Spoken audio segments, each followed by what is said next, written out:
సంపూర్ణ ఉపవాస ప్రార్థన ముగింపు శుభములు దైవాశీస్సులు తెలియజేస్తూ ఉన్నాను. ప్రత్యేకించి ఈరోజు నా స్థానంలో ఇంకొకరు ఉండాలి. దేవుడు ఈ పూట వర్తమానానికి నన్ను సిద్ధపరిచాడని నేను నమ్ముతూ ఉన్నాను. అందును బట్టి రెండు చేతులు ఎత్తి దేవునికి స్తోత్రం చేద్దాం. హల్లెలూయా. సరే, మంచిదండి. అలాగే సురేష్ అన్నకు, సతీమణి సేవకురాలకి, ఇక్కడ రీడ్ చేసిన దైవదాసులకు, కూడి ఉన్న సంఘములకు మరొకసారి ప్రభు పేట శుభములు తెలియజేస్తూ ఉన్నాను. సరే, మనం ఆలస్యం కాకుండా మన వర్తమానంలోకి వెళ్దాం. సరే, ఈరోజు ఈ దినాలలో దేవుడు కోరుకుంటున్న సంఘం, దేవుడు ఆశించిన సంఘం ఏంటి అనేది ఆలోచన చేస్తూ నేను ఎక్కడికి వెళ్ళినా ప్రారంభ దశలో సంఘము అభివృద్ధి చెందాలి అంటే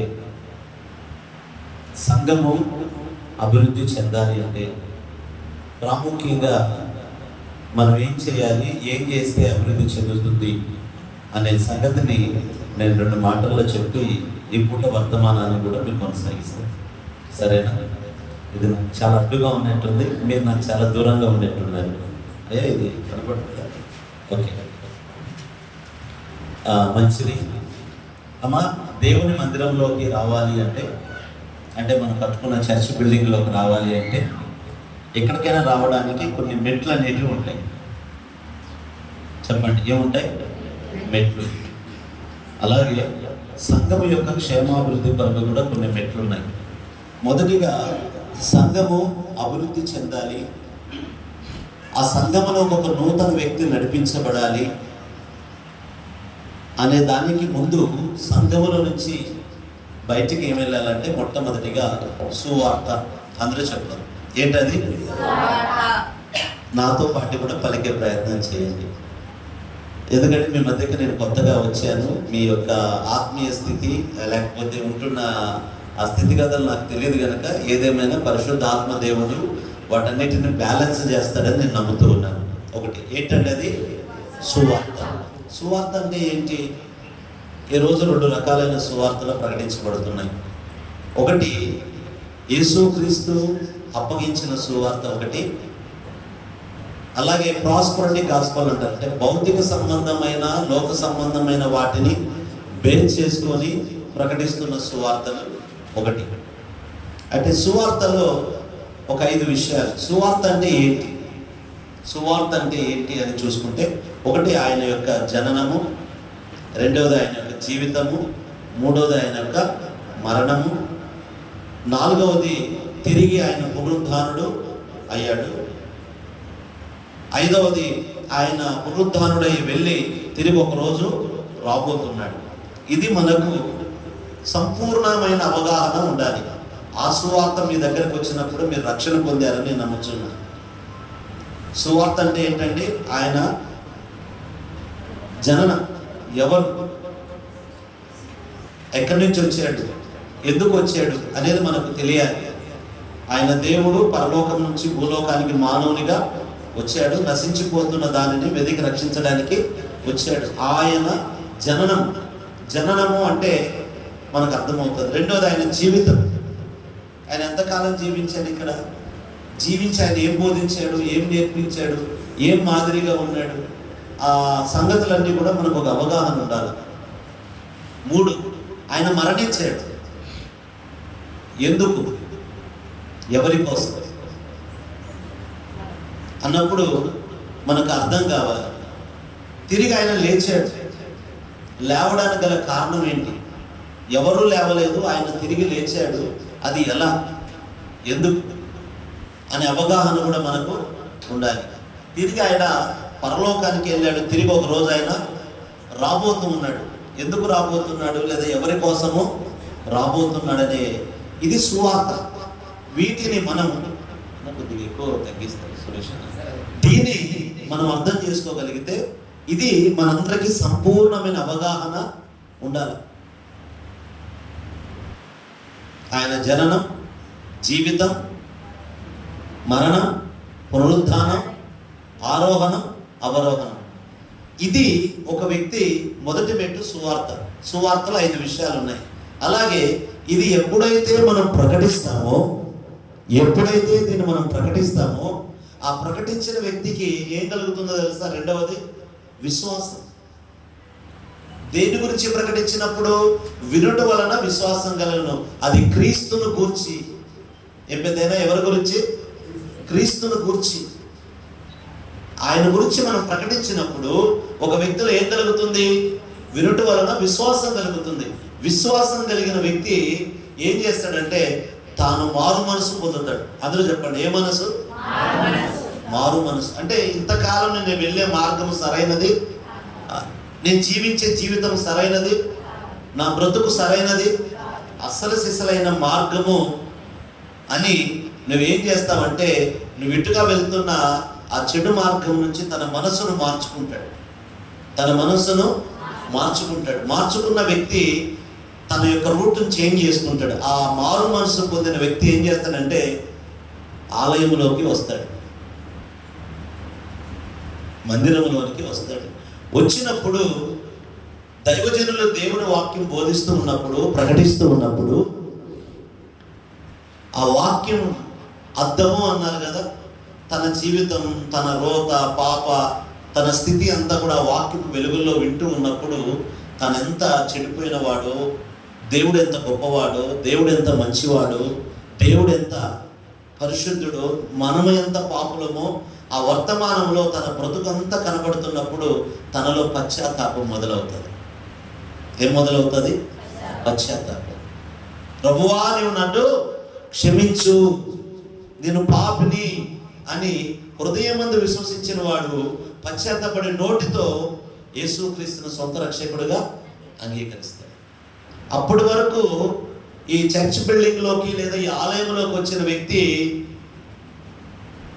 క్రీస్తు యొక్క శరీరములోకి ఒక అవయముగా తండ్రి, కుమార, పరిశుద్ధాత్మ నామములో బ్యాప్తిజం పొందడం ద్వారా ఇప్పుడు ఈ బిల్డింగ్లోకి వచ్చిన లేదా ఇక భవనంలోకి లేదా మనం కట్టుకున్న ఆలయంలోకి వచ్చిన వ్యక్తి ఇప్పుడు అసలు సిసలైన చర్చిలోకి వస్తాడు. అంటే సంఘములోకి, అంటే క్రీస్తులోకి ఒక అవయవంగా వస్తాడు.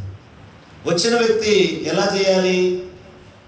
అపోస్తుల బోధ యందును, సహవాసం ఎందును, రొట్టె విరుచుట ఎందును, ప్రార్థన చేయటందును ఎడతెగకుండా తన సహవాస జీవితాన్ని కొనసాగిస్తూ ఉన్నప్పుడు ఆటోమేటిక్గా తను ఏమవుతాడంటే అక్కడి నుంచి నీతి మరి పరిపక్వత కలిగి ప్రభు స్వరూపంలోకి మలచబడతా ఉంటాడు.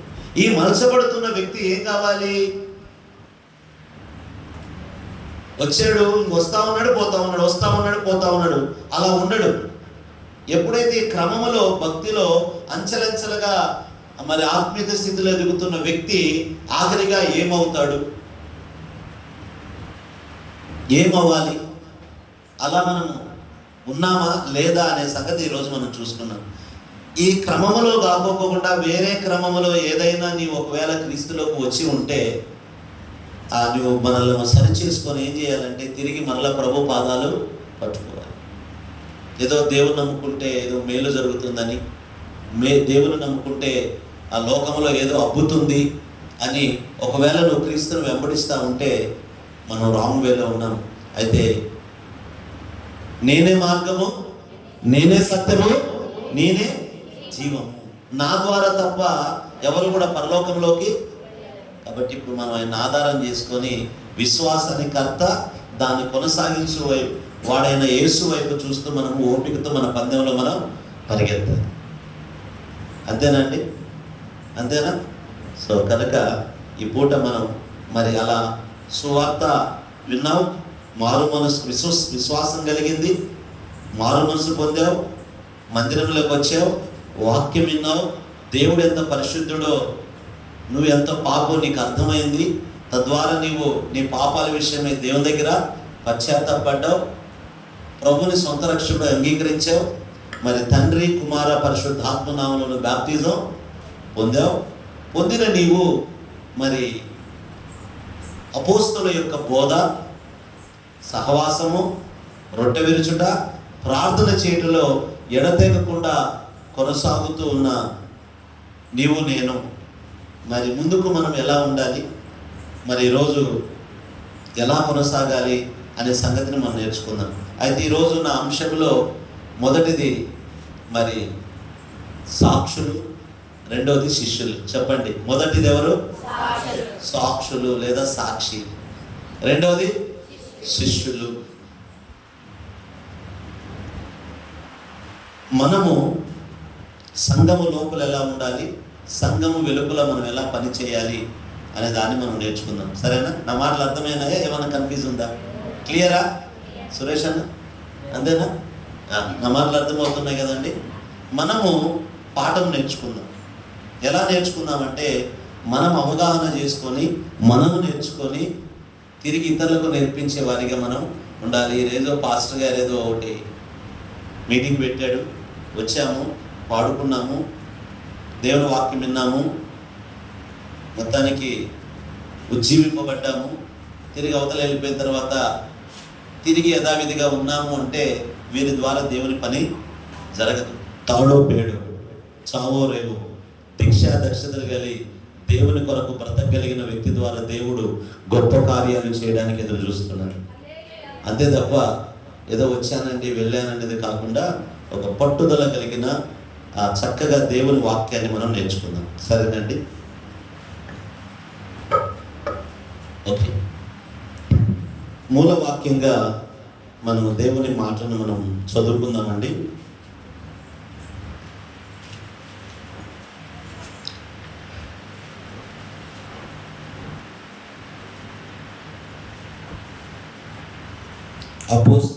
మత్తయి సువార్త 28వ అధ్యాయము ఆఖరి వచనాల్లో ప్రభువైన యేసుక్రీస్తు తన నోటితో అక్కడున్న ప్రజలను ఉద్దేశిస్తూ మరి రాసిన మాటలను జ్ఞాపకం చేసుకున్నాను. 28 అధ్యాయము 16 నుంచి చదువుకుందాం. అక్క 11 మంది శిష్యులు. 11 మంది. ఎందుకు 11 మంది అంటే ఒక ఆయన ఏమయ్యాడు చెప్పండి? ఒక ఆయన ఏమయ్యాడమ్మా? యేసుక్రీస్తుని చెప్పండి, యేసుక్రీస్తుని అప్పగించి తనకు తానే ఉర్రేసుకొని ఏమయ్యాడు? చనిపోయాడా? అమ్మేసుకున్నాడు కదా ప్రభువుని, చనిపోయాడు. అయితే అందుకే 11 మంది అనే మాటను మనము చూసుకుంటున్నాం. ఓకే, 11 మంది శిష్యులు యేసుక్రీస్తు ప్రభుల వారు వారికి నిర్ణయించిన గలిలయలోని కొండకు వెళ్ళిరి. యేసయ్యను వాళ్ళు చూచినారంటే ఆయన తిరిగి లేచినాడు. లేచిన తర్వాత అక్కడ ఆయన కలుసుకున్నారు. ఆయనకి మొక్కినారు. కొందరిలో కొద్దిగా అనుమానం కూడా ఉంది, ఎందుకంటే చచ్చిపోయిన వాడు లేచి వచ్చింది నిజమేనా? అయితే యేసు వారి యొద్దకు వచ్చి చెప్పండి, వారి దగ్గరకు వచ్చి ఏమని చెప్తున్నాడు యేసు ప్రభు? పరలోకమందును భూమి మీదను నాకేమి ఇవ్వబడింది? గట్టిగా చెప్తాం, ఏమి ఇవ్వబడింది? అధికారం కాదు, సర్వాధికారం. ఎక్కడ? భూమి మీద, అన్నిటి మీద సర్వాధికారం ఇవ్వబడి ఉన్నది. కాబట్టి మీరు వెళ్ళి సమస్త జనులను కూడా శిష్యులుగా చేయుడి. తండ్రి యొక్కయు కుమారు యొక్కయు పరిశుద్ధాత్మ యొక్కయు నామములోనికి వారికి బాప్తిజం ఇచ్చుచు నేను మీకు ఏ ఏ సంగతులు ఆజ్ఞాపించుదునో వాటన్నిటినీ కైకొనవలనని. అప్పుడు ఎప్పుడు ఇవి చేస్తున్నప్పుడు అప్పుడు ఇదిగో యుగ సమాప్తి వరకు సదాకాలం మీతో కూడా నేను ఉన్నానని వారితో. యేసుప్రభు వాళ్ళకి అప్పగించిన పని ఏంటండి? నాకు అధికారం ఇవ్వబడిందండి, మీరు వెళ్ళండి, సమస్త జనులకు సువార్తను చెప్పండి. ఆ సువార్త ద్వారా ఆకర్షించబడిన ప్రజలైన వారికి తండ్రి కుమార పరిశుద్ధాత్మ నామములో వారికి బాప్తిజము ఇవ్వండి. ఇచ్చిన తర్వాత నేను మీకు ఏ ఏ సంగతులు ఆజ్ఞాపించానో, బోధించానో, నేర్పించానో ఆ మాదిరిని ఆ బోధను, ఆ జీవిత విధానమును మీరు ఏం చేయాలి? వారికి మీరు ప్రకటించండి, బోధించండి, నేర్పించండి. సమస్త జనులను కూడా ఆఖరికి ఏం చేయాలా? విశ్వాసుల శిష్యులుగా మారాలి. మనం అందరూ ఎలా మారాలండి? శిష్యులుగా. సమస్త జనులు కూడా మీరు ఎలా మారాలి? శిష్యులుగా మారాలి. అప్పుడు దేవుని రాజ్య విస్తరణ జరుగుతుంది. ఇప్పుడు సురేష్ అన్న మీలాగా సంఘంలో రక్షణ పొందిన ఒక విశ్వాసి. ఆయన వస్తూ పోతూ పని చేసుకుంటూ ఆయన కూడా సంఘంలో అలాగే ఉండింటే ఈరోజు ఒక విశ్వాసికే తాను పరిమితం అయ్యేవాడు. కానీ తాను తన జీవితాన్ని అప్పగించుకున్నాడు. తన బంధువులను వదిలిపెట్టాడు. తన కలిగిన స్థితిగతులను, స్థిరాస్తులను వదిలిపెట్టాడు. దేవుని యొద్ద నుండి తాను పొందుకున్న భారాన్ని పొందుకొని, దేశమే లేకపోతే ప్రజలే నా బంధువులు, నా కుటుంబాలను ఎంచుకొని, తనకు కూడా చాలా కోరికలు ఉంటాయి. మనిషి అనగా కోరికలు లేనివాడు ఎవడుంటాడండి? కోరికలు ఉండవాలి కదా. మంచి బట్ట, మంచి తిండి, మంచి ఇల్లు, మంచి ఉద్యోగం, మంచి భార్య, పిల్లలు, నాకంటూ ఒక స్థితి గతి ఉండాలని. మరి తన స్థితిలో ఎన్నో ఆశలు, కోరికలు ఉంటాయా లేదా? చెప్పండి, ఉంటాయా లేదా?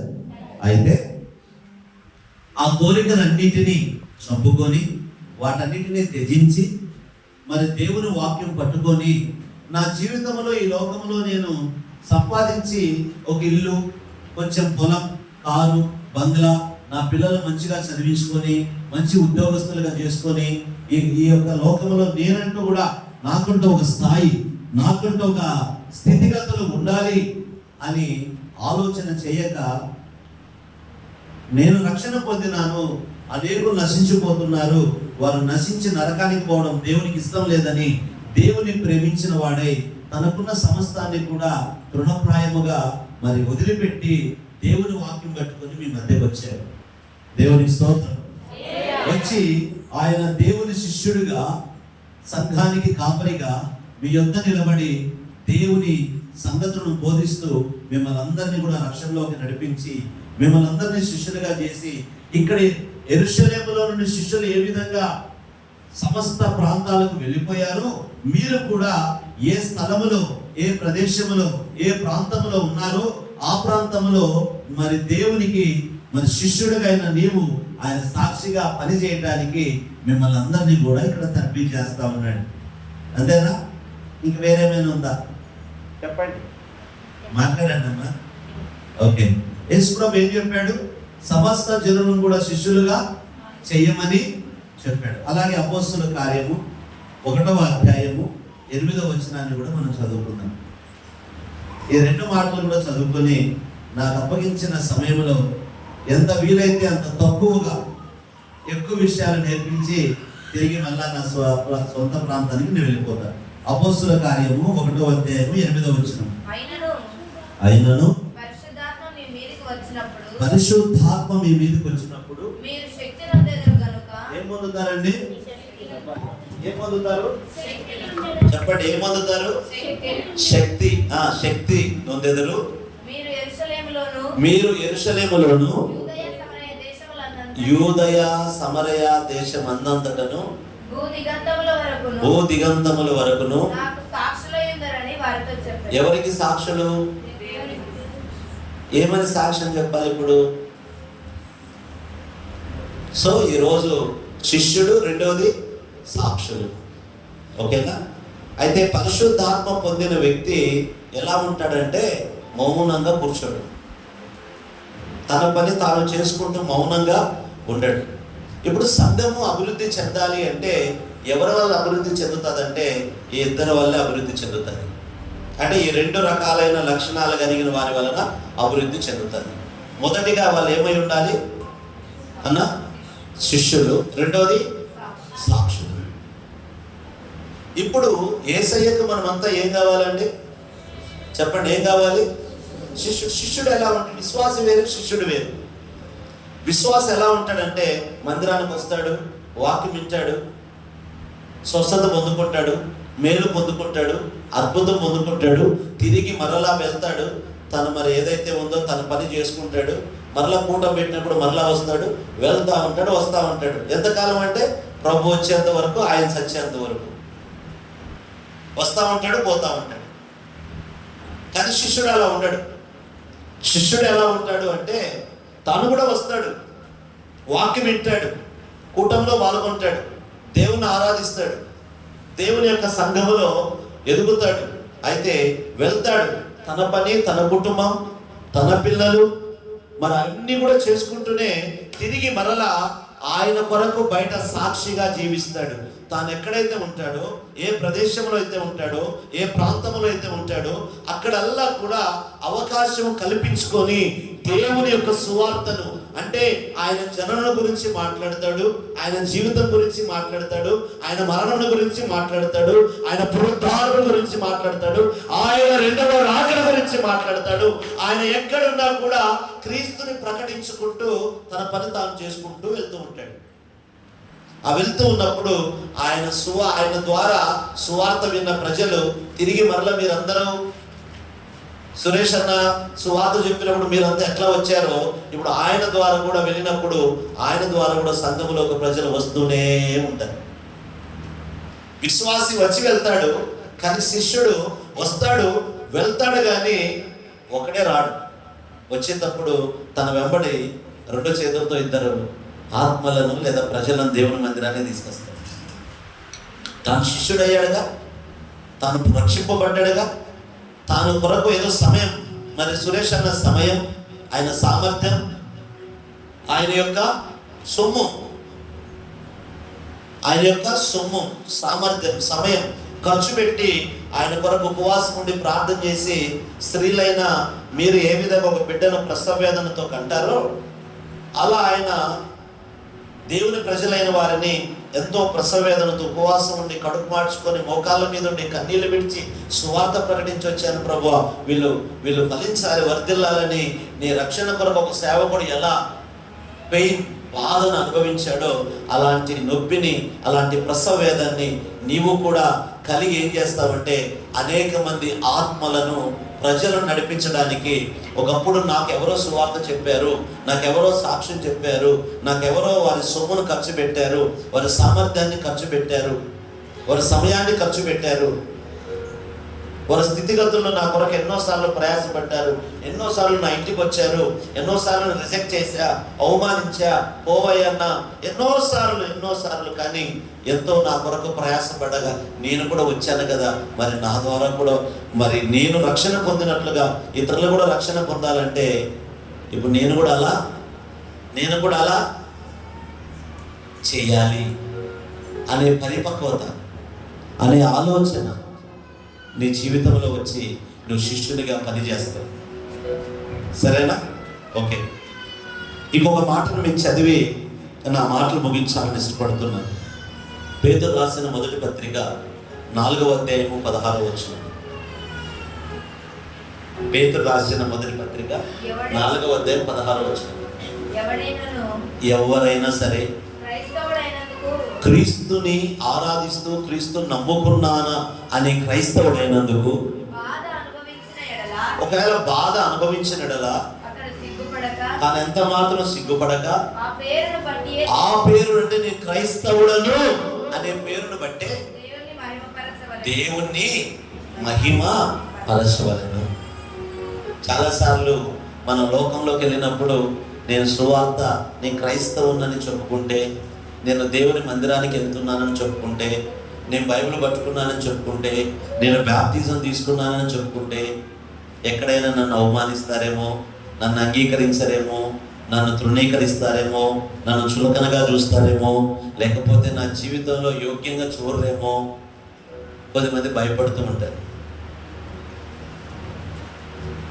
ఒకప్పుడు సినిమాకి వెళ్తూ ఉంటారు, అప్పుడెప్పుడు సిగ్గుపడ్డు, ఒక రికార్డ్ డ్యాన్స్ దగ్గరికి వెళ్ళినప్పుడు సిగ్గుపడ్డు, లేకపోతే వీధుల్లో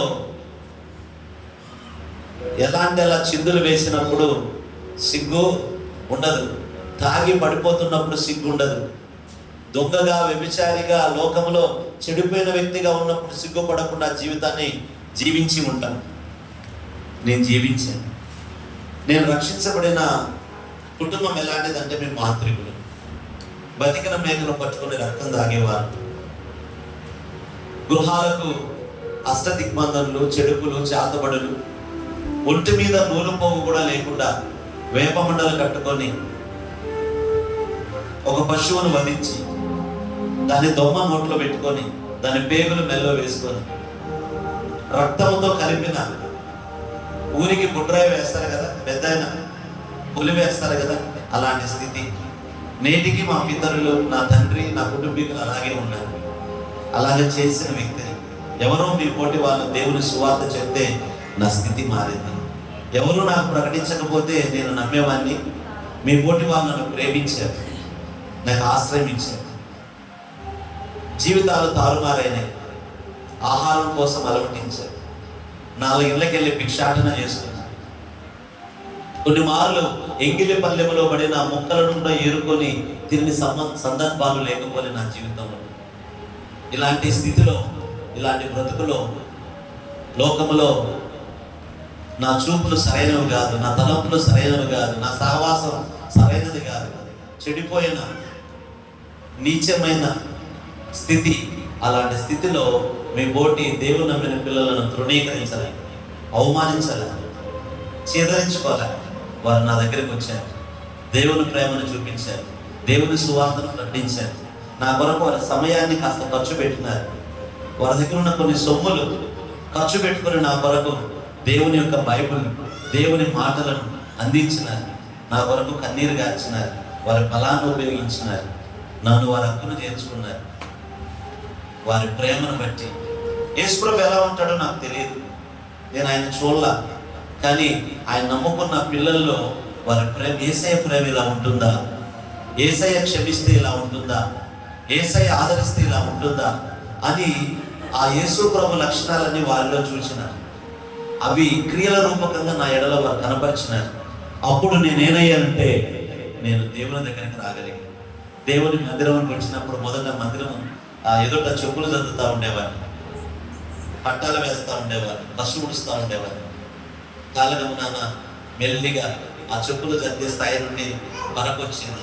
పరకు ఓడిస్తూ పట్టాలు వేస్తూ, పట్టాలు వేసిన తర్వాత చిన్నగా డ్రమ్స్ వాయిస్తూ, మైకులు పెడుతూ తిరిగి 2003లో నేను దేవుని యొద్దకు రాగలిగితే, తిరిగి ఆ 2010లో, తిరిగి 2006 దాకా సంఘములో పని చేసుకుంటున్నాను. తర్వాత ఎవరో ఇవి ఇక్కడ కూర్చున్నారే అయ్యగారు, అక్కడ కూర్చున్న అయ్యగారు లాంటి వాళ్ళు ఎవరో నన్ను చూశారు, నా ఆసక్తిని చూశారు. మందిరంలో పని చేస్తా ఉన్నప్పుడు వారి కన్నులు నా మీద పడేటట్లుగా దేవుడు చేశాడు. బెంగళూరు నుంచి వచ్చిన జోసఫ్ ఖండాల్ అనే వ్యక్తి నన్ను బెంగళూరు తీసుకెళ్ళాడు. కన్నడ రాదు, తెలుగు తప్ప. అయితే ఒక బైబిల్ కాలేజ్ పంపాలని ఆలోచన చేశాడు. అయితే ఆలోచిస్తూ ఉండగా ఒక బైబిల్ ట్రైనింగ్ అయిన వ్యక్తి ఆయన కలవడానికి అప్పుడు వచ్చాడు. వెంటనే నా విషయం మీద సంభాషణ జరుగుతుండగా నన్ను హైదరాబాద్కు పంపించారు. శ్రీ గొల్లపల్లి మోజే చౌదరి గారు మారనాథ విశ్వాస సమాజం, మరణాథ వేద పాఠశాలకు 2007లో నన్ను బైబిల్ కాలేజ్కి పంపించారు. 2009 వరకు సేవకుడుగా నేను అక్కడ చక్కగా తర్బీదు పొందుకున్నాను. 2009 ఎండింగ్లో 2010 వచ్చేసరికి నేను వివాహం చేసుకోవాలనుకున్నాను. అక్కడే తెలంగాణ ప్రాంతంలో ఒక దేవుని నమ్మని కుటుంబం, ఆ ఇంటిలో ఒక తల్లికి చేతబడి చేశారు. ఆమె చాలా హెచ్చు తక్కువ అయిపోయింది, చనిపోయింది. సమాధికి సిద్ధపరచాల. రాత్రి అంతా కూడా శవం, బంధువులందరూ వచ్చారు. తెల్లారితే ఆమె పాడిగట్టి పాతిపెట్టి రావాలి. అలాంటి సమయంలో ఆ పాడిగడుతూ సిద్ధపరుస్తున్న టైంలో ఆమె తిరిగి లేచింది. లేచిన తర్వాత కొన్ని సంవత్సరాలకు ఒక ఆడపిల్లకు జన్మనిచ్చింది. ఆ ఇంటి యజమాని క్రమము కలిగిన వాడుగా, వ్యసనపరుడు, రోజులు పాపప్పుడే ఊరిలో అప్పులు సప్పులు ఎన్నో చేసి ఊరిడిచి ఆయన వెళ్ళిపోయాడు. చిన్న పాప, ఆ తల్లి. అందుకంటే 2 కుమారులు కూడా ఉన్నారు, వారు బాధ్యత కలిగిన వారుగా లేరు. ఆ చిన్నప్పటి నుంచి తెలంగాణ ప్రాంతంలో పటేలు అంటారు అన్నమాట, రెడ్డి వారు కదా. వెనకడ ఒక సినిమా ఉండేది, వసే రావులమ్మ. అట్లాంటి బ్యాక్గ్రౌండ్, ఆ పరిస్థితి. ఆ పాలేరుగా ఆ తల్లి వెళ్ళేది, ఆ బిడ్డను తీసుకెళ్ళేది. చిన్ననాటి నుండి అప్పట్లోనే వారి ఇంటిలో వారు యజమానులు చేసిన అప్పులు సప్పుల వల్ల ఇంట్లో సామాను గీమానంత ఖాళీ అయిపోయింది. 20 రూపాయల కూలి. అక్కడ కూలి పనికి పోతే కూలి కాకుండా కళ్ళు తాగడానికి 2 కళ్ళు పైసలు, సీసాలకి 2 పైసలు ఇస్తారు.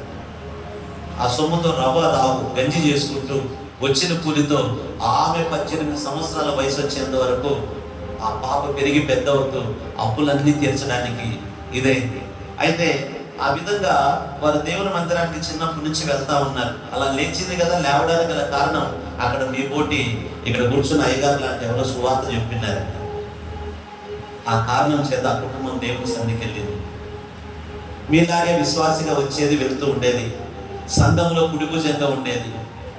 A to Z అన్ని వారే చేసేవారు. చదువు రాదు, స్కూల్ కూడా వెళ్ళాల, మొహానికి సబ్బు లేదు, తలకు నూనె లేదు, చాలా దైనందిన స్థితి. కానీ మందిరంలో అన్నిట్లో వారే ముందు ఉండేవారు. పని అయినా పరిచర్య అయినా దేంట్లోనైనా. కడుగు నిరుపేద కుటుంబం, తినడానికి కూడా అప్పటికప్పుడు సరిగా ఉండేది కాదు. అలాగ వస్తూ ట్రైనింగ్ వెళ్ళాలని ఆశ కలిగింది. కానీ ఏమి రాదు ఆ అమ్మాయికి, చదువు రాదు. ఇలాంటి అయ్యగారు ఎవరో బైబిల్ కాలేజ్ పంపించారు ఆమె ఆసక్తిని బట్టి. పోతే ఇంటర్వ్యూలో కూర్చుంటే రాయడం రాదు, చదవడం రాదు అన్నారు. 1 నెల రోజులు అవకాశం ఇస్తాం, మేము నిర్ణయం తీసుకోండి అని చెప్పారండి. ఉపవాసం ఉండి, ప్రభువా చదువు రాకపోయినా లేఖనాలు దేవుని మాటలు శ్రద్ధగా వినేవాళ్ళు కదా, ఆ లేఖనాలు మనసులో ఉన్నాయి.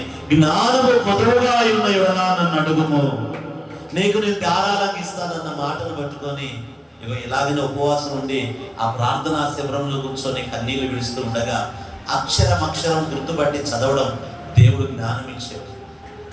చదువుకున్నా కనుక ఆ పాఠాలు విని మేము త్వరగా నోట్స్లు రాసేవాళ్ళం.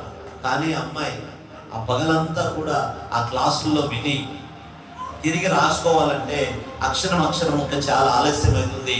రోజుకి 24 గంటలు అయితే 17-18 గంటలు ఆమె ఏదో 3 లేదా 4 గంటలు పడుకునేది. అట్లా సంవత్సరం పాటు ఆ ఆసక్తిని బట్టి రాసుకుంటూ దేవుడు ఈరోజు చక్కగా రాయడం, చదవడం అయి మొదటి సంవత్సరం ఉత్తీర్ణురాలుగా అన్ని సబ్జెక్టుల్లో కూడా పాస్ అవుతూ వచ్చింది. 2వ సంవత్సరం అవకాశం ఇచ్చారు. ఆ సమాజంలో ఒక మంచి గాయకురాలుగా, మంచి వర్షిప్ లీడర్గా, ఒక మంచి లీడింగ్ చేసే వ్యక్తిగా ఆమె కూడా ట్రైనింగ్ కంప్లీట్ చేసింది. అలాంటి క్లాస్ రూమ్లో నేనున్నా. నా కుటుంబం ఏంటో నాకు తెలుసు. దేవుని నమ్మిన వారు లేరు. అయితే వివాహం చేసుకుంటే ఆమె సాక్ష్యాన్ని విని వారి పెద్దలతో మాట్లాడినప్పుడు 2010లో జనవరి 16న మా వివాహం అయింది. అలా వివాహమైన తర్వాత తిరిగి నేను ఎక్కడైతే చెప్పులు జరుపుతూ, ఎక్కడైతే పట్టాలు వేస్తూ, ఎక్కడైతే ఏ మందిరంలో పనివాడిగా పరిచర్య చేస్తూ మైకులు పెడుతూ ఉన్నానో ఆ చెప్పులు జరుపుతున్న స్థితి నుంచి నా నమ్మకత్వాన్ని ఆయన మహాకృపను బట్టి ఎక్కడైతే మందిరంలో చెప్పులు జరుపుతానో అదే మందిరానికి తిరిగి మళ్ళీ దైవ సేవకుడుగా నేను వచ్చాను. ఒకప్పుడు నా స్థితి చెప్పులు జరపడం. తిరిగి 7 సంవత్సరాలు తిరిగేసరికి ఆ మందిరంలో దేవుడు ఎక్కడ నిలబెట్టారు? అయ్యగారు నిలబడ్డారే. ఇక్కడ నిలబడే సంఘానికి ఒక నాయకుడిగా దేవుడు నిలబెట్టాడు. ఇది ఎందుకు మాట్లాడాల్సి వచ్చిందంటే, ఎంతకాలం నువ్వు అక్కడే కూర్చొని ఉంటావు? ఎంతకాలం అదే స్థితి, అదే జీవితం, అదే బట్ట, అదే తిండి, అదే బ్రతుకు, అదే బలహీనత, అదే సనుగులు పొరుగులు, అదే స్థితేనా? ఆ సహవాసంలో నమ్మకంగా వెళ్తున్న ఒక జ్ఞానం లేని విగ్రహారాధికుడిని, పూజారిని, ఈ స్థితిగతుల్లో ఉన్న నా స్థితిని చూసి మార్చిన దేవుడు ఈరోజు నిన్ను మార్చడానికే ఈరోజు ఈ కూటాన్ని దేవుడు ఏర్పాటు చేశాడు. ఈరోజైనా దేవుడికి నువ్వు అప్పగించుకుంటావా? సో ఎక్కడైనా ప్రభు గురించి మాట్లాడడానికి సిగ్గుపడుతున్నావేమో అన్న, నా సమయం ఎంతో ఒకసారి చెప్తారా? 10 నిమిషాలు ఉందా? అయితే శిష్యులుగా మనం ఉండాలి. శిష్యుడిగా ఉండవలసిన లక్షణాలు ఏంటి? 3 మాటలు క్లుప్తంగా. విడువక వెంబడించేవాడిగా ఉంటాడు. అంటే నీవు రక్షింపబడిన నీవు పరిశుద్ధాత్మ శక్తిని పొందుకోవాలి. పరిశుద్ధాత్మ శక్తి పొందుకున్న శక్తి వారి మీదకి వచ్చినప్పుడు వారు భూదిగంతముల వరకు ప్రభు కొరకు ఎలా ఉంటారంట? శిష్యుడుగా మారిన తర్వాత. శిష్యుడుగా నువ్వు మారాలంటే ఆ శిష్యుడికి ఉండాల్సిన లక్షణాలు ఏంటి? విడువక వెంబడిస్తాడు. ప్రభువుని విడువక మనం వెంబడించే వారిగా ఉండాలి. ఆనాడు శిష్యులందరూ ఎవరిని వెంబడించకుండా, ఎవరిని విడవకుండా వెంబడించారు? యేసు ఆయన బోధలను విడువక వెంబడించేవారు, విధేయతతో నేర్చుకునేవారు. విడువక అంటే ఒక వారం ఉజ్జీవంగా, ఇంకో వారం అలాగా ఇలాగా, ఒక రోజేమో బలంగా కనబడతావు, ఒక రోజేమో బలహీనంగా కనబడతావు, ఒక రోజు చాలా సంతోషంగా ఉంటావు, ఒక రోజు అంతా కూడా ఇలా కాదు. ఒక్కసారి దేవుని ఆత్మతో నింపబడిన వ్యక్తి చావైనా, మరణమైనా, అవమానమైనా, నిందైనా, రోగమైనా, ఏదైనా ఎలా ఉంటారంటే వారు ప్రభువుని విడవకుండా వెంబడిస్తూనే ఉంటారు. అంత మాత్రమే కాదు, విధేయతతో ఎప్పుడు కూడా నేర్చుకుంటూ ఉంటారు. మోషే వెంబడి చాలా మంది జనాంగం బయలుదేరారు, చాలా లక్షల మంది బయలుదేరారు. కానీ కనాను దేశంలో అడుగుపెట్టిన వారు మాత్రం ఇద్దరే. ఒకరి పేరు యెహోషువ, ఇంకొకరి పేరు కాలేబు. ఎన్ని సంవత్సరాలు నడిచారో తెలుసా? నాయకుడు వెంబడి 40 సంవత్సరాలు. ఎలా నడిచారో తెలుసా? మౌనంగా, ప్రశ్నించకుండా, సనగకుండా, గొనగకుండా, అవిధేయత చూపకుండా, అహంకారముతో, తిరుగుబాటుతనముతో ఎక్కడ లేకుండా 40 సంవత్సరాలు మౌనంగా మోషే గారిని వెంబడించినారు. 40 సంవత్సరాల విశ్వాసులు ఎవరైనా ఉన్నారా? నేను ప్రభువుని నమ్ముకొని 40 సంవత్సరాలు అయిందంటే అని. కానీ కొద్ది సంవత్సరాల్లో ఎన్నిసార్లు మనం అవిధేయులైపోయింటాం, ఎన్నిసార్లు మన నోటబడి సనుగులు, సంశయాలు, అవిశ్వాసం, లోబడలేని తనం, విధేయత లేని జీవితం, తగ్గింపు లేని జీవితం, ఎన్నిసార్లు అప్ అండ్ డౌన్లు. కానీ భక్తులు అలా లేరు. 40 సంవత్సరాలు మౌనంగా మోషేని వెంబడించినారు. అయితే దేవుడు చూచి యెహోషువని ఏం చేశారో తెలుసా? తిరిగి మోషే తర్వాత నాయకుని చేశాడు. కాలేబుని ఏం చేశాడో తెలుసా? దేవుడు తిరిగి కనాను దేశంలో ఒక గొప్ప స్వాస్థ్యాన్ని కాలేబుకే కాదు, కాలేబు సంతానికి కూడా దేవుడు అనుగ్రహించాడు. ఈరోజు నీ నమ్మకత్వం, నీ విధేయత, నీ వినయం, నీ యొక్క అంకిత భావం, నువ్వు దేవుని వెంబడించే విధానం, తాడో పేడో, చావో రేవో నమ్మకంగా దేవుని సన్నిధిలో నడుస్తున్న నిన్నే బట్టి నిన్ను మాత్రమే కాదు, రాబోయే నీ తరమును, రాబోయే నీ పిల్లలను, రాబోయే వారిని కూడా దేవుడు ఆశీర్వదిస్తాడు, హెచ్చిస్తాడు, నిలబడతాడు, స్థిరపరుస్తాడు. ఎందుకంటే వారి జీవితాల్లో దేవుడు చేశాడు. ఒకవేళ ఇప్పటి వరకు నీ భక్తి జీవితం ఎలా కొనసాగిందో నాకు తెలియదు. ఈ రోజు నుంచైనా ఈ ఉపవాస కూటాల్లో ఒక గొప్ప తీర్మానం తీసుకొని తిరిగి ప్రభు వైపు నీ పరుగుని మొదలు పెట్టమని నేను ప్రభు పేరట హితవు పలుకుతున్నాను. విడువక వెంబడించే వారిగా ఉంటారు. రెండోది విధేయతతో నేర్చుకునే వారిగా ఉంటారు. మూడోది విసుగక పని చేసే వారిగా కూడా ఉంటారు. వీరెవరు గుర్తింపుల కొరకు చూడరు. నేను చూస్తూ ఉంటాను, నా జీవితంలో నన్ను ఎవరు గుర్తించిన వాళ్ళు లేరు. నన్ను ఎంతో మంది సురేష్ అన్న బాగా పాడించులే, బాగా చేసించులే, బాగా నడిపించులే అంటే ఎక్కడ చూసినా మనల్ని కృంగదీసే వాళ్ళే, తొక్కే వాళ్ళే, పేరు పెట్టే వాళ్ళే, ఒక్కడ మెచ్చుకునే వాళ్ళు లేడు, ఎంకరేజ్ చేసే వాళ్ళు లేడు. వాళ్ళ మాటలకి, వాళ్ళ వాటికి నేను ఎక్కడ లొంగిన వాడిని కాదు, అవిధేయుడైన వాడిని కాదు, నలిగిపోయి మందిరాన్ని విడిచిపెట్టి దేవుని దృష్టిలో నేను వెనక్కి వెళ్ళిపోయిన వ్యక్తిని కాదు. వాళ్ళు అనేక ఇంకా రెచ్చిపోయిన వాడు. సరే కాకపోవట్లేదంటే మళ్ళా వారు ఇంకా బాగుపడతారు. పరిచర్య సరిగా లేదంటే దాన్ని ఇంకా మందిరంలో, నా పనిలో, నా పరిచర్యలో మీరు నమ్మండి, నేను ప్రభువు నమ్ముకున్న విశ్వాసిగా ఏ నాడు, ఏ ఆదివారం కూడా నేను మందిరాన్ని మర్చిపోలేదు, ఏ ఆరాధన విడిచిపెట్టలే. ఆఖరికి నా పబ్లిక్ రాయాల్సిన రోజు కూడా నేను రాయాల్సిన సమయంలో రాసేసి ఎన్నో రాసేసి తిరిగి మళ్ళీ మందిరంలో పరిగెత్తిన వాడిని. ఏ నాడు కూడా, ఏ ఆదివారం కూడా మందిరాన్ని ఒకటి చస్తే, ఒకటి నేను 700 సమాధిలో ఉండాలి, బతికితే ఆదివారం నేను దేవుని మందిరంలో ఉండాలి. నా తీర్మానం. ఆ పూట ఏది వచ్చినా నా ఆరాధన కంటే, నా దేవుని కంటే ఎన్నికైనది ఏది నా జీవితంలో లేదు, ఉండదు, ఉండబోదు. అంతే, ఇది నా తీర్మానం. కనుక ఇక్కడ మనం గమనిస్తే విడువక పని చేసే వ్యక్తిగా ఉంటాం. నా పనిలోకి, నా పరిచర్యలకు పొరపాటును కూడా వేరేవారికి అవకాశం ఇచ్చేవని కాదు. సంఘంలో అన్ని పనులు నావే. బట్ట వేసే పని నాది, మైకు పెట్టే పని నాది, కసు ఊడ్చే పని నాది, సేవకుల దగ్గరికి వెళ్ళే పని నాది. అంటే ఏనాడు కూడా నా పేరుని సేవకుని నోటబడి పూర్తిగా పలికించుకున్న వాడిని కూడా నేను కాదు. డే అనే లోపల ఆయన దగ్గర ఉండేవాడిని. ఎందుకంటే నేను ఆడ దూరంగా ఉంటే కదా ఆయన పిలిచేకి. ఎప్పుడు కూడా సమూయేలు లాగా దైవజనుడు ఎదుట దేవునికి పరిచర్య చేసుకుంటూనే ఉండేవాడిని. నా చదువు, నా పని అది అయిపోయిందా, మరలా నా దేవుడు, నా సేవకుడే. వాళ్ళే నా ఇద్దరు. మిగతా వాళ్ళతో ఏం పట్టించుకునే వాళ్ళం కాదు. మందిరంలో మనల్ని పట్ట వేస్తే అనలేదే, పరిచర్య చేసిన మీరు గుర్తించలేదే, ప్రేమించలేదే, నాకు పార్టీ చేయలేదే, నాకు ఫోన్ చేయలేదే.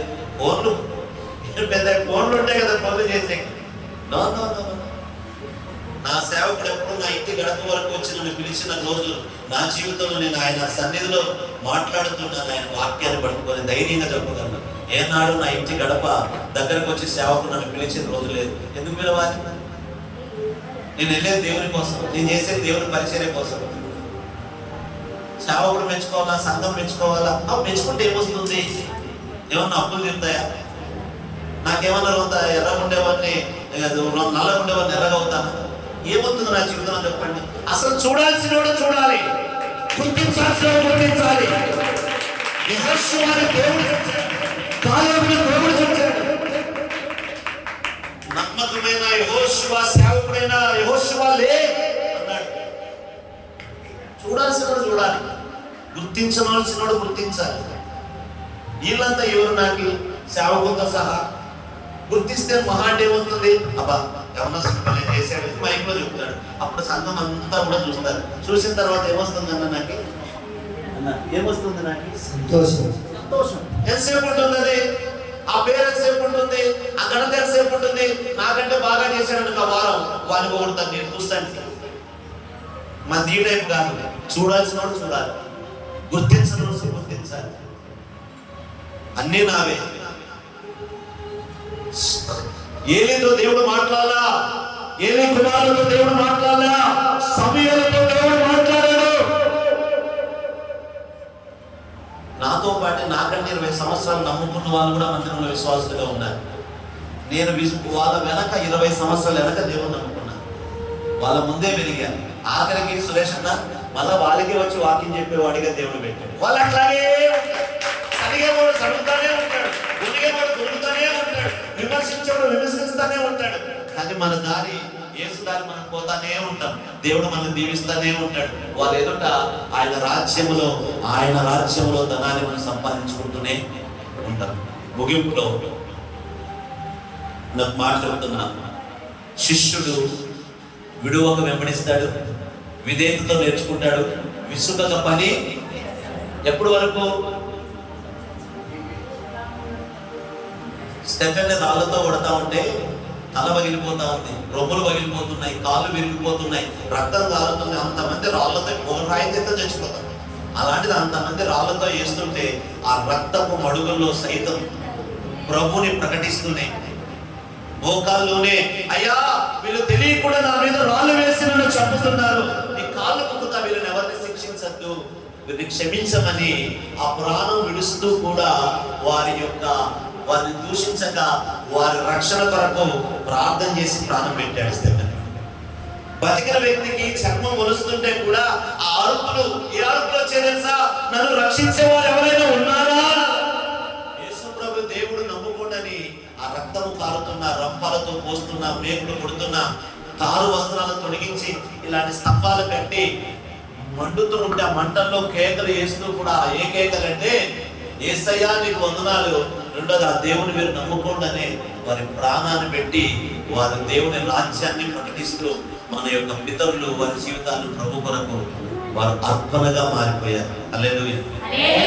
వారి దగ్గర ఆస్తులు పాస్తులే కాదు, వారి ఆదిమ సంఘం అపోస్తుల బోధకు అప్పగించుకుంది, సహవాసములో ఉంది, రొట్టె విరుచుటలో ఉంది, ప్రార్థన చేయడంలో ఉంది. వారు కలిగిన సమిష్టిని, వారు కలిగిన దానిలో సంఘంలో ఎవరైనా శ్రమలో ఉన్నారంటే వారి కొరకు సహాయం చేసే సంఘంగా ఉంది. సంఘంలో ఏదైతే సేవకుడు ప్రకటిస్తున్నాడో, ఏదైతే సాక్ష్యాలు చెప్తున్నారో, ఈ విన్న సంగతులన్నీ వెలుగులోకి వెళ్ళి అనేకులకు ప్రకటించి ప్రజలను సంఘములోకి నడిపించే వారిగా, ప్రకటించే వారిగా వారు ఉన్నారు. ఫైనల్ గా ఆఖరికి వారు అతసాక్షులైపోయే వారిగా కూడా మారారు. మరి మీరు ఎలా ఉన్నారో నాకు తెలియదు, మీ భక్తి ఎలా ఉందో నాకైతే తెలియదు. ఆదిమ సంఘం యొక్క భక్తుల భక్తి ఇలా ఉంది, వారి సమర్పణ ఇలా ఉంది, వారి త్యాగం ఇలా ఉంది, వారి రోషం ఇలా ఉంది, వారి పౌరుషం ఇలా ఉంది. దేవుని కొరకు మండుతున్న చేతులకి బ్రతకగలిగారు. నీ భక్తి ఏంటి? నీ ఏడుపు దేనికోసం ఈ పూట? నీ అలవుడు దేనికోసం ఈ పూట? నీ దుఃఖం దేని కొరకు? నీ బాధ దేని కొరకు ఈ పూట? ప్రభుని వెంబడించే శిష్యుల యొక్క భారం, కన్నీరు, దుఃఖం ఇలా ఉంది. ముగింపులో సాక్షులు, పరిశుద్ధాత్మను ఎవరైతే పొందుతారో వారు ఎలా ఉంటారో తెలుసా? సాక్షిగా ఉంటారు. ఎక్కడ? 4 గోడల మధ్యలో కూర్చోన్నారు.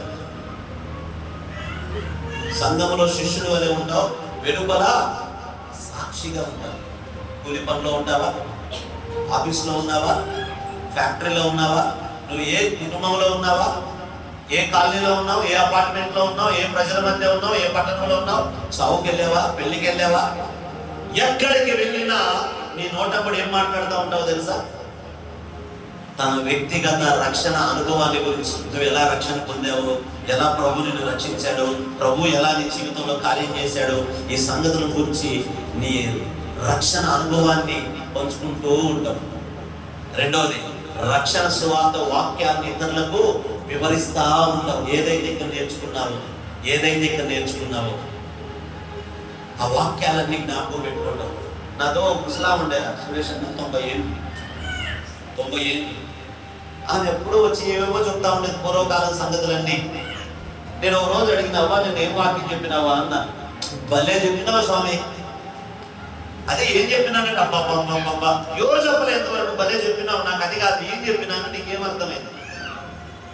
నువ్వు అన్నిట్లు అడుగుతావు స్వామి. అందుకే నాకు నీతో వచ్చిన సమస్య అదే. ఎప్పుడో 70-80 ఏళ్ళ కిందట నువ్వు ఎలా ఆవులు కాసావో, ఎలా బాండ్లకు పాలు పిండావో, పెరుగులు పెట్టావో, ఇవన్నీ చెప్పావు. కానీ నిన్న నేర్చుకున్న వాక్యం ఏమైంది? కొన్నిసార్లు మనకేముంటుందంటే ఎవడో ఏమో ఎవరో అని ఉంటారు. అవి చచ్చిపోయేదాకా పురుగులకు మిగులుతానే ఉంటాయి. వాళ్ళని చూస్తే చాలు, ఏమో ఎప్పుడు దాకా బాగుంటావు కదా అమ్మే, ఏది అడ్డ తయారైనా అంటే నీకు ఏం తెలుసు? వాళ్ళు అన్న మాట ఇప్పుడు నా కడుపులు అగ్గేసి వండుతా ఉన్నాయి. అబ్బా నేనేమంటా పెట్టుకోండి గుర్తు. ఈ లోకపరమైన ఎవరో అన్న మాటలేదో గుర్తుంటే సేవకుడు కడుపు పెట్టుకొని దొంగలు కొట్టుకొని దేవుని సందేశాన్ని నీకు ఇస్తే ఆ మాటలు నీ హృదయంలో, నీ మెదడులో లేకపోతే ఎలా? ఇవి కదా నిన్ను నిర్దేశివానికి నడిపించేది, ఇవి కదా నీ కుటుంబాన్ని మార్చేది, ఇవి కదా నీ దరిద్రాన్ని పోగొట్టేది, ఇది కదా నీ కుటుంబాన్ని కట్టేది, నీ బ్రతుకును మార్చేది, నీ రోగమును స్వస్థపరిచేది, నీ స్థితిగతులను మార్చి నిన్ను అనేకులకు ఆశీర్వాదంగా వచ్చేది ఈ మాటలు కదా. ఆ మాటలే పనికి మాలని గుర్తుంటే దేవుని పరిశుద్ధాత్మ చేత భక్తులు విలియం కేరీ లాంటి వాళ్ళు వచ్చి ఇక్కడ లేఖనాలు తర్జుమా చేసి వాళ్ళ జీవితాన్ని త్యాగాలను మర్చుకొని ఇక్కడే చచ్చిపోయారు. వాళ్ళ భార్యలు చచ్చిపోయారు, పిల్లలు చచ్చిపోయారు. ఎక్కడో దేశాల నుంచి వచ్చి అంత చక్కగా ఈ లేఖనాలను ఇస్తే, ఆ లేఖన సేవకుడు వివరిస్తే అవి నీ హృదయంలో ఉన్నాయా? ఎలాగే ఎక్కడి జీవితంలో. అందుకే సాక్షులు ఎలా ఉంటారంటే నీ రక్షణ అనుభవం గురించి నీ సాక్ష్యం చెప్తూనే ఉంటావు. రెండవది, రక్షణ సువార్త వాక్యాలను ఇతరులకు వివరిస్తావు. మూడవదిగా వారి ఆధ్యాత్మిక జీవన విధానం ఇతరులకు ప్రదర్శిస్తారు. పౌలుశీలలు ఎంతమందికి తెలుసు? వాళ్ళు ఒకసారి జైల్లో వేసినారు. ఎందుకు వేశారు? తప్పు చేశారని. సువార్తను ప్రకటిస్తే వాళ్ళకి రక్త గాయాలని. మీలాగా కూర్చున్నట్టు జైల్లో కూర్చోలే. వాళ్ళ చేతులకు బోండాలు ఉన్నాయి, కాళ్ళకు బోండాలు ఉన్నాయి, ఆహారం లేదు, ఈ పంత పగిలిపోయింది, రక్త గాయాలు. ఆ టైంలో కూర్చొని వాళ్ళు ఏం చేశారు? పాటలు పాడినారు, ప్రార్థన చేసినారు. వారు చేస్తున్న ఆరాధన ఏమైందంటే వారి సంఖ్యలే కాదు, ఇతర ఖైదీల యొక్క సంఖ్యలు, తలుపులు సమస్తం కూడా బద్దలైపోయాయి. మనం చేసే ఆరాధన మన సంఖ్యలను పెంచడమే కాదు, ఎవరైనా ఒక అన్యులు కొత్తగా వస్తే నువ్వు చేసే ఆరాధన, నీ ప్రార్థన, నీ కన్నీరు, నీ పశ్చాత్తాపం, నీ మాదిరి, నీ ఆత్మీయమైన మాదిరి జీవితాన్ని చూసి వారు దేవుని నమ్ముకోవాలి. బయట ఒక ఆయన ఉన్నాడు, ప్రభుని ఎరగని వాడు. ఆయన ఏమన్నాడు, అయ్యల్లారా మేము కూడా రక్షణ పొందాలంటే ఏం చెప్పలేదు ఇక్కడ, ఏం చెప్పలా. వారి జీవితాన్ని, వారి భక్తిని, వారి విశ్వాసాన్ని, వారి సమర్పణను చూచి నేను కూడా రక్షణ పొందాలంటే ఏం చేయాలా అన్నాడు. ఈరోజు నాకు తెలీదు, నువ్వు నమ్ముకున్నావు కదా దేవుణ్ణి, నిన్ను బట్టి, నీ ప్రవర్తన బట్టి, నీ కుటుంబ జీవన విధానాన్ని బట్టి, నీ సాక్ష్యాన్ని బట్టి నీ ద్వారా దేవుని మందిరానికి వచ్చిన వారు ఎంతమంది ఉన్నారు ఈ సంఘం? ఒకవేళ నిన్ను ఎవరైనా సేవకుడు ముందుకు నిలబెట్టి ఈమెను బట్టి సంఘం ఏ విధంగా, ఈయనను బట్టి సంఘం ఏ విధంగా మాదిరిగా ఉందంటే, నిన్ను బట్టి సంఘానికి ఏ విధంగా నువ్వు మాదిరిగా ఉన్నావు? దేని కొరకు మాదిరిగా ఉన్నావు? నీ ద్వారా ఎంతమంది మండుతున్నారు, ఎంతమందిని మండిస్తున్నావు, ఎంతమందిని ప్రేరేపిస్తున్నావు, ఎంతమందిని దేవుని కొరకు సంపాదించగలుగుతున్నావు? నువ్వు ఎక్కడైనా ఉండవు. పరిశుద్ధాత్మ చేత నింపబడిన నీవు, మారు మనసు రక్షణ పొందిన నీ జీవితంలో నువ్వు దేవుని కొరకు శిష్యులుగా అవ్వాలి. రెండవది ఎలా ఉండాలి? సాక్షులుగా.